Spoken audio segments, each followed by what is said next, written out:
नमस्कार दोस्तों, आप सभी का स्वागत है एग्जाम नगर। मैं सूर्यकांत सर आप सभी का स्वागत करता हूं।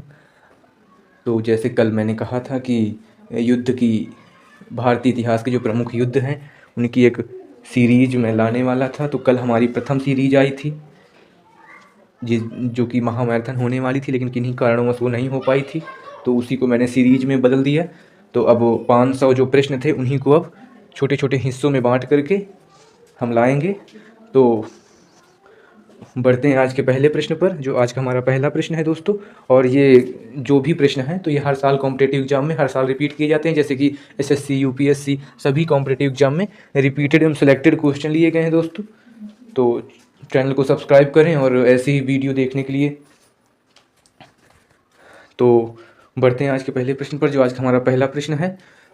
हाई स्पीड का युद्ध 326 बीसी में किनके बीच लड़ा गया था? जो इसका राइट आंसर है, सिकंदर और पंजाब के राजा पोरस के बीच झेलम नदी के किनारे हुआ था। ये इसका राइट आंसर है। हाई स्पीड का युद्ध जो कि 326 बीसी में हुआ था, तो किनके बीच लड़ा गया था? जो इसका राइट आंसर है, सिकंदर और पंजाब के राजा पोरस के बीच झेलम नदी के किनारे लड़ा गया था। ये इसका राइट आंसर है। अब हम आज के अगले प्रश्न पर बढ़ते हैं, जो आज का हमारा अगला प्रश्न है। कलिंग का युद्ध जो कि 261 बीसी के बाद सम्राट अशोक ने कौन कौन धर्म अपना लिया था? जो इसका राइट आंसर होगा, बौद्ध धर्म। बौद्ध धर्म इसका राइट आंसर होगा। कलिंग का युद्ध जो कि 261 बीसी के बाद सम्राट अशोक ने कौन सा धर्म अपना लिया? जो इसका राइट आंसर है, बौद्ध धर्म। बौद्ध धर्म इसका राइट आंसर होगा दोस्तों। दस राज युद्ध, 10 राजाओं का युद्ध जिसे कहा जाता है, का उल्लेख ऋग्वेद के किस मंडल में मिलता है? जो इसका राइट आंसर होगा, 7वें मंडल। 7वें मंडल में 10 राग युद्ध का उल्लेख मिलता है। 10 राग युद्ध, जिसको 10 राजाओं का युद्ध कहा जाता है। जो इसका राइट आंसर है दोस्तों, वो 7वें मंडल में। आज के अगले प्रश्न पर बढ़ते हैं, जो आज का हमारा अगला प्रश्न है। पुष्यमित्र शुंग ने किस यवन ग्रीक आक्रमणकारी को युद्ध में पराजित किया था? जो इसका राइट आंसर होगा, वो होगा मिनांडर या मिलिंद। मिनांडर इसका राइट आंसर होगा। एक बार फिर से क्वेश्चन को रिपीट करते हैं। पुष्यमित्र शुंग ने किस यवन ग्रीक आक्रमणकारी को युद्ध में पराजित किया था? जो इसका राइट आंसर है, मिनांडर। मिनांडर मिलिंद, ये इसका राइट आंसर होगा। तराइन का प्रथम युद्ध जो कि 1191 ईस्वी में हुआ था, किसने जीता था? तराइन का जो युद्ध हुआ था 1191 ईस्वी में, किसने जीता था? जो इसका राइट आंसर होगा, पृथ्वीराज चौहान ने और मोहम्मद गौरी को हराया था। पृथ्वीराज चौहान ने मोहम्मद गौरी को हराया था। अब हम आज के अगले प्रश्न पर बढ़ते हैं। तराइन का जो द्वितीय युद्ध हुआ था, जो कि 1192 ईस्वी में हुआ था, का क्या परिणाम रहा? जो इसका राइट आंसर होगा, मोहम्मद गौरी की जीत हुई और भारत में मुस्लिम शासन की नींव पड़ी। ये इसका राइट आंसर होगा दोस्तों। चंदावर का युद्ध जो कि 1194 किनके बीच लड़ा गया? चंदावर का युद्ध जो कि 1194 ईस्वी में किनके बीच हुआ था? जो इसका राइट आंसर है दोस्तों, मोहम्मद गौरी और कन्नौज के राजा जयचंद्र के बीच लड़ा गया। ये इसका राइट आंसर होगा। पानीपत का प्रथम युद्ध 1526 ईस्वी में बाबर ने किसे हराकर मुगल शासन की स्थापना की? जो इसका राइट आंसर होगा, इब्राहिम लोधी। इब्राहिम लोधी को हराकर बाबर ने मुगल साम्राज्य की नींव रखी थी। पानीपत का जो प्रथम युद्ध था 1526 ईस्वी में, बाबर ने किसे हराकर मुगल साम्राज्य की नींव रखी? जो इसका राइट आंसर है, इब्राहिम लोधी। इब्राहिम लोधी इसका राइट आंसर है। खानवा का युद्ध जो कि 1527 ईस्वी में बाबर और किसके बीच लड़ा गया था? जो इसका राइट आंसर है, राणा सांगा। राणा सांगा इसका राइट आंसर होगा। चौसा का युद्ध 1539 ईस्वी में शेर शाह सूरी ने किसे पराजित किया था? जो इसका राइट आंसर होगा, हुमायूं। हुमायूं इसका राइट आंसर है दोस्तों।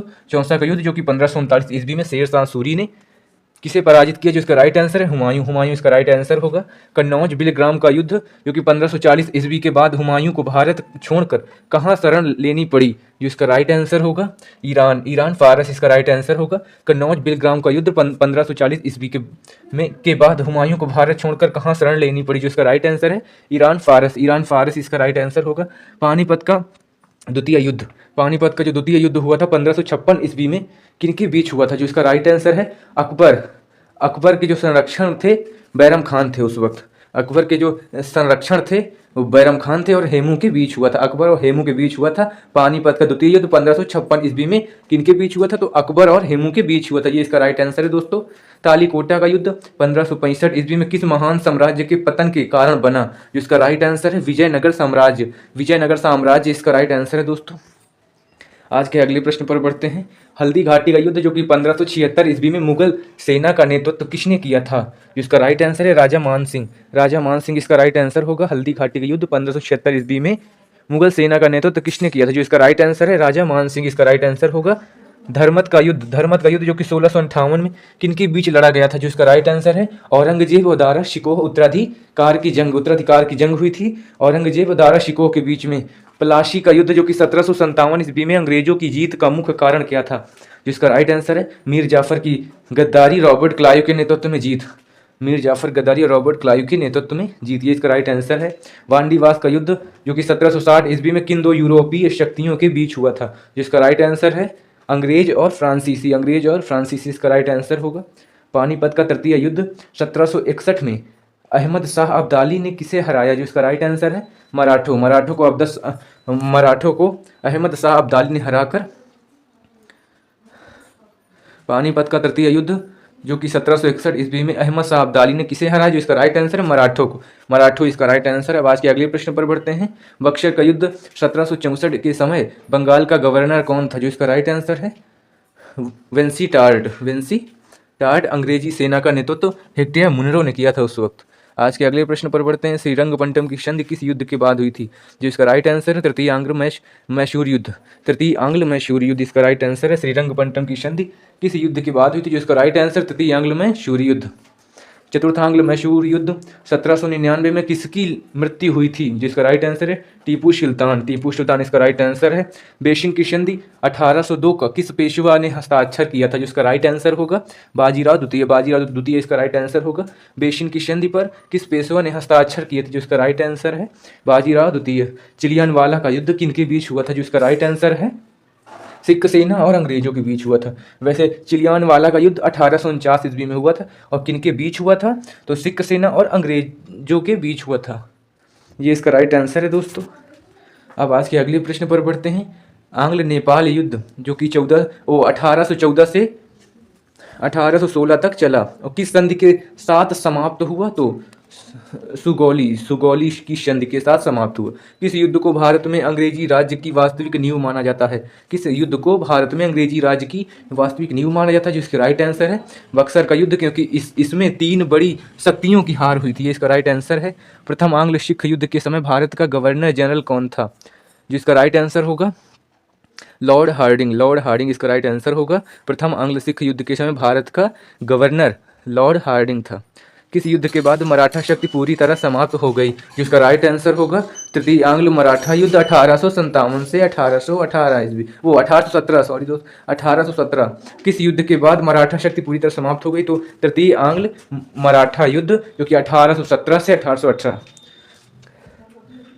खर्दा का युद्ध किनके बीच हुआ था, खर्दा मराठा और निजाम के बीच, ये इसका राइट आंसर होगा दोस्तों। अगले प्रश्न पर बढ़ते हैं। प्रथम कर्नाटक युद्ध की संधि किस संधि से समाप्त हुआ, प्रथम कर्नाटक युद्ध की संधि के तहत समाप्त किया गया, तो जो इसका राइट आंसर होगा एला शापेल की संधि के तहत प्रथम कर्नाटक युद्ध की समाप्ति हुई, ये इसका राइट आंसर है। शकरखेड़ा का युद्ध 1724 में किनके बीच हुआ था, जो इसका राइट आंसर है निजाम उल मुल्क और मुबारिज खान, ये इसका राइट आंसर है दोस्तों। अगर हमारी क्लास आपको अच्छी लगती है दोस्तों तो इसे शेयर करें, सब्सक्राइब करें